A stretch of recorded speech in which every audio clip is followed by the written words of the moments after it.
I came regularly into his playroom, and he was playing with these blocks with letters. I wanted him to learn to read eventually. And one day, he said, "Pa." And I said, "Pa." And he said, "Pa." And I said, "Pa." And then he said, "Pa, pa." "Wee." Yes. And then something wondrous happened. He picked up the blocks again and said, "Pa, Patrick." Eureka. His eurekas were feeding my scientific eurekas. His doors, our doors, were opening to expanded capabilities, expanded agency, and joy. Today, I'm going to be using this symbol for human capabilities and the expanded threads from there for human agency, which give us human joy. Can you imagine a world without human joy? I really wouldn't want that. So I'm going to tell you also about AI capabilities and AI agency so that we can avoid a future where human joy is gone. My name is Yoshua Bengio. I'm a computer scientist. My research has been foundational to the development of AI as we know it today. My colleagues and I earned top prizes in our field. People call me a godfather of AI. I'm not sure how I feel about that name, but I do feel a responsibility to talk to you about the potentially catastrophic risks of AI. When I raise these concerns, people have these responses. And I understand. I used to have the same thoughts. How can this hurt us any more than this, right?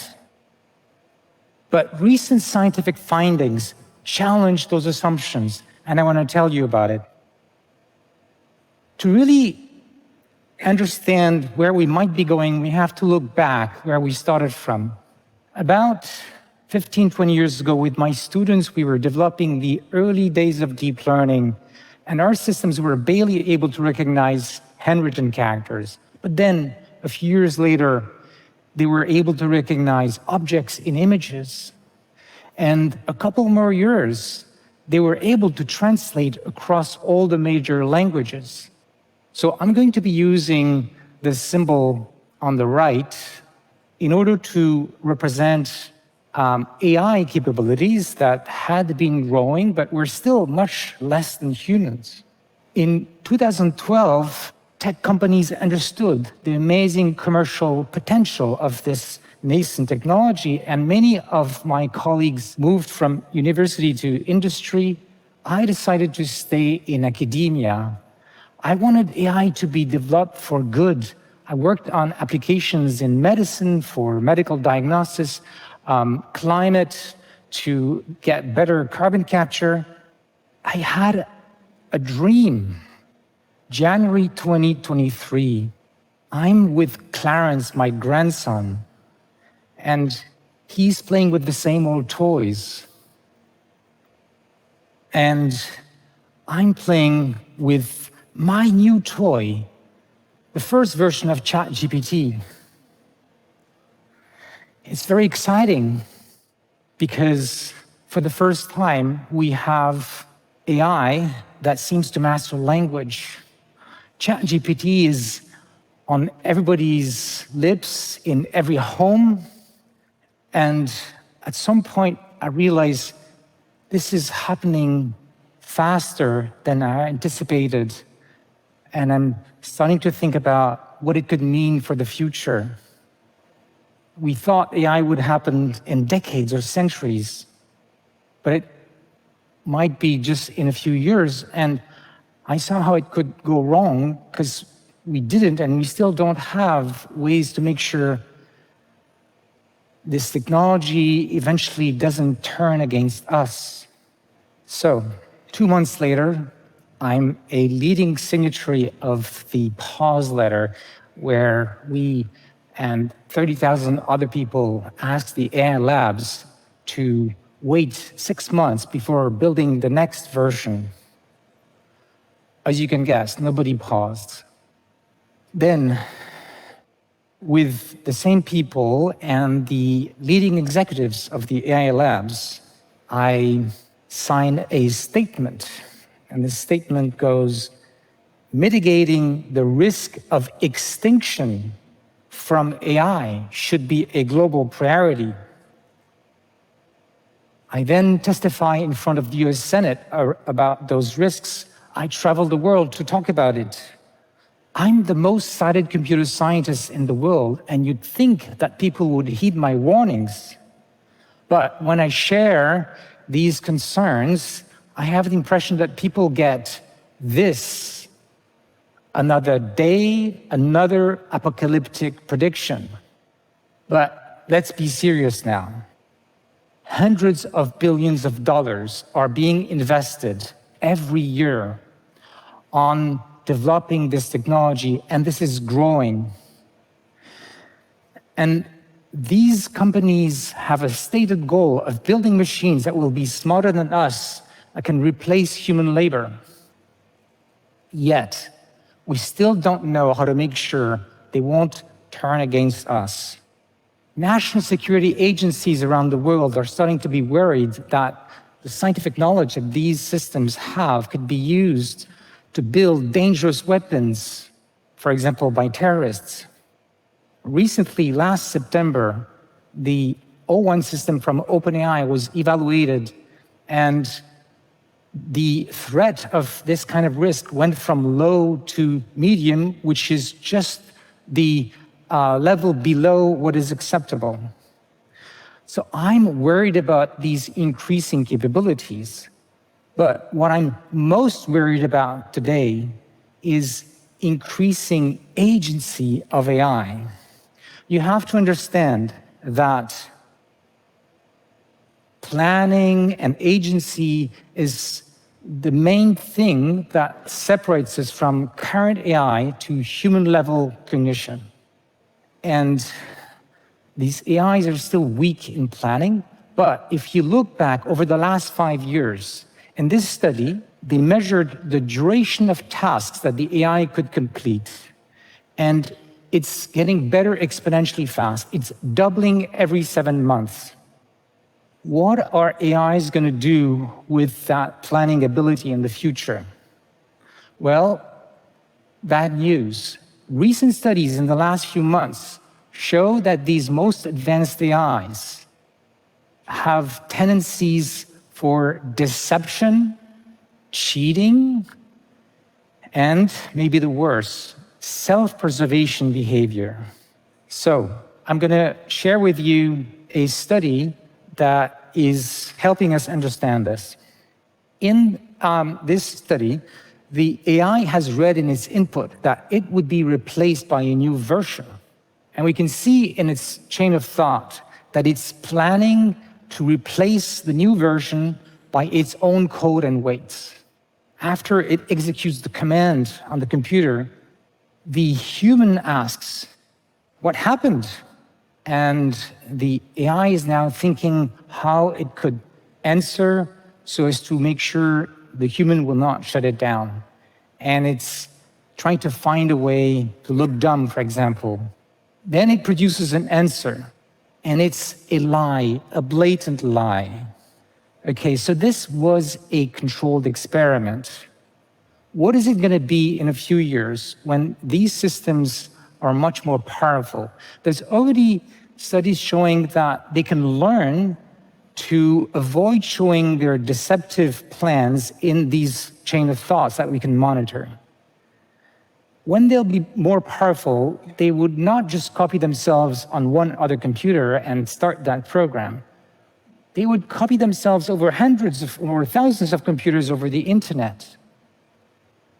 But if they really want to make sure we would never shut them down, they would have an incentive to get rid of us. So, I know I'm asking you to make a giant leap into a future that looks so different from where we are now. But it might be just a few years away or a decade away. To understand why we're going there, there's huge commercial pressure to build AIs with greater and greater agency to replace human labor. But we're not ready. We still don't have the scientific answers nor the societal guardrails. We're playing with fire. You'd think with all of the scientific evidence of the kind I'm showing today, we'd have regulation to mitigate those risks. But actually, a sandwich has more regulation than AI. So we are on a trajectory to build machines that are smarter and smarter. And one day, it's very plausible that they will be smarter than us. And then they will have their own agency, their own goals, which may not be aligned with ours. What happens to us then? Poof. We are blindly driving into a fog. Despite the warnings of scientists like myself that this trajectory could lead to loss of control, beside me in the car are my children, my grandson, my loved ones. Who is beside you in the car? Who is in your care for the future? The good news is there is still a bit of time. We still have agency. We can bring light into the haze. I'm not a doomer, I'm a doer. My team and I are working on a technical solution. We call it Scientist AI. It's modeled after a selfless, ideal scientist who's only trying to understand the world without agency. Unlike the current AI systems that are trained to imitate us or please us, which gives rise to these untrustworthy agentic behaviors. So what could we do with this? Well, one important question is we might need agentic AIs in the future.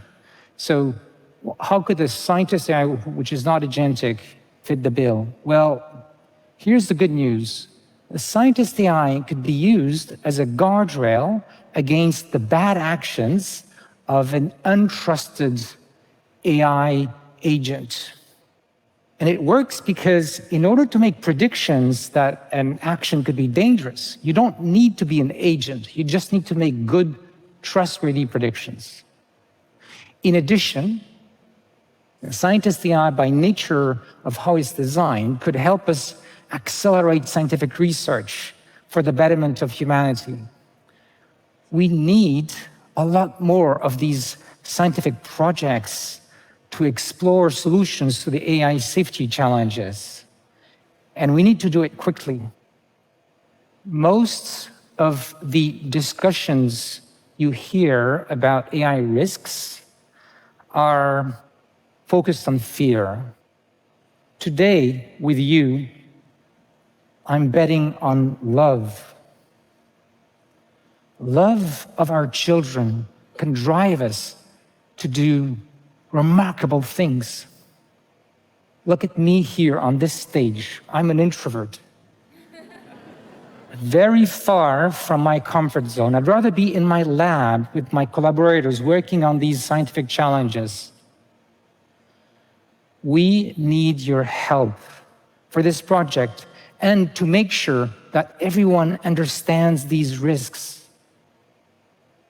We can all get engaged to steer our societies in a safe pathway in which the joys and endeavors of our children will be protected. I have a vision of advanced AI in the future as a global public good, governed safely towards human flourishing for the benefit of all.